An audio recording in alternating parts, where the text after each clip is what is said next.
রমজান এবং পবিত্র ঈদ উল ফিতরকে সামনে রেখে জননিরাপত্তা এবং আইনশৃঙ্খলা পরিস্থিতি স্থিতিশীল রাখবার স্বার্থে জেলা পুলিশ যশোর তার পুলিশিং কার্যক্রমকে জোরদার করেছে এবং এরই অংশ হিসেবে আমরা ইতিমধ্যে টহল কার্যক্রমকে বৃদ্ধি করেছি এবং সেই কার্যক্রমের অংশ হিসেবে যশোরে নিয়মিত পুলিশিং কার্যক্রমের পাশাপাশি 700-রও অধিক অফিসার এবং ফোর্স এই নিরাপত্তা বিধানে কাজ করবে এবং আমাদের জেলাব্যাপী 25টি ফুট প্যাট্রোল,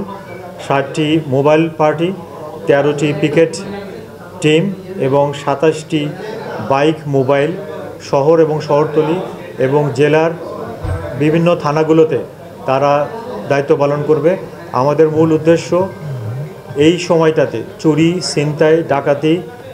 সহ অন্যান্য যে সমস্ত অপরাধমূলক কর্মকাণ্ড আছে সেই কর্মকাণ্ডগুলোকে প্রতিরোধ করা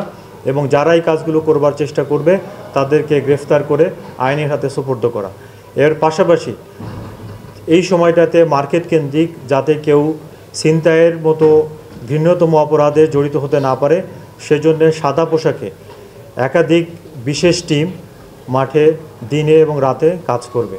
এবং আমাদের প্রত্যেকটি থানাতে এবং শহরে আমাদের ডিবির টিম সহ অন্য থানাগুলোর একাধিক টিম